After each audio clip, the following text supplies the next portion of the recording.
अखिलेश से बेइज्जती का बदला मुलायम से लेंगे शिवपाल।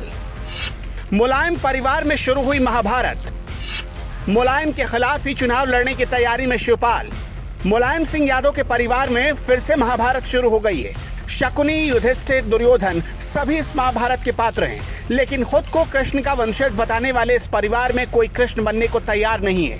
ये भी अभी तक साफ नहीं हो पाया है कि इस राजनीतिक महाभारत में कौन शकुनी है और कौन दुर्योधन, लेकिन शिवपाल का इशारा है कि ये लोग उनके अपने हैं, अपने परिवार के ही लोग हैं। लेकिन युधिष्ठिर बने अखिलेश यादव को उनके सलाहकार गलत सलाह दे रहे हैं। चौसर खेलना दुर्योधन के साथ है, लेकिन शकुनी के साथ खिलाया जा रहा है। ऐसे में हार तो पहले से तय है, ऊपर से हार के बाद मंथन की जगह सलाह शिशुपाल जैसे लोगों से ली जा रही है।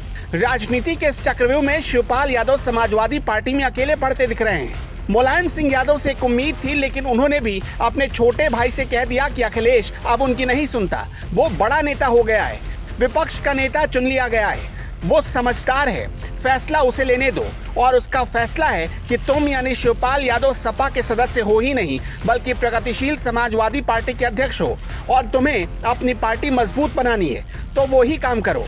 लेकिन प्रगतिशील समाजवादी पार्टी है कहाँ? विधानसभा चुनाव में इस पार्टी का झंडा बैनर पूरे यूपी में नहीं दिखाई पड़ा।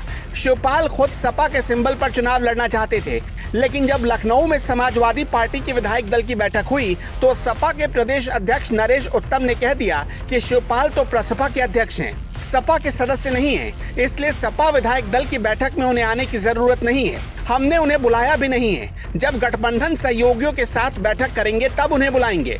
सपा अध्यक्ष के बयान से गुस्से से तमतमाए शिवपाल पहले इटावा पहुंचे, रामायण और भागवत का पाठ सुना, फिर दिल्ली पहुंच गए अपने बड़े भाई मुलायम सिंह यादव से मिलने। वहां भी जब बात नहीं बनी तो बीजेपी के चाणक्य कहे जाने वाले अमित शाह से मुलाकात की खबरें भी सामने आई।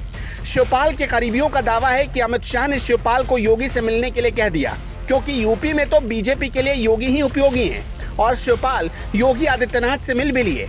इससे यादव कुनबे में हलचल मच गई है।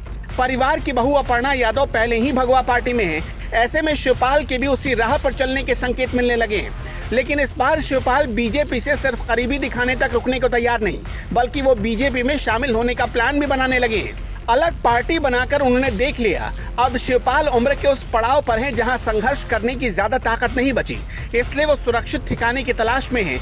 और उन्होंने मन बना लिया है कि अगर बीजेपी उनके बेटे आदित्य यादव को विधानसभा या लोकसभा पहुंचाने का वादा करे तो वो पूरे परिवार के साथ उस दल में शामिल होने को तैयार हैं, जिसके खिलाफ लड़ते हुए उनकी जिंदगी बीत गई। शिवपाल जसवंत नगर विधानसभा सीट से इस्तीफा देने का संकेत भी दे चुके हैं, लेकिन शर्त यह है कि बीजेपी यहां से आदित्य यादव को अपना उम्मीदवार बनाए।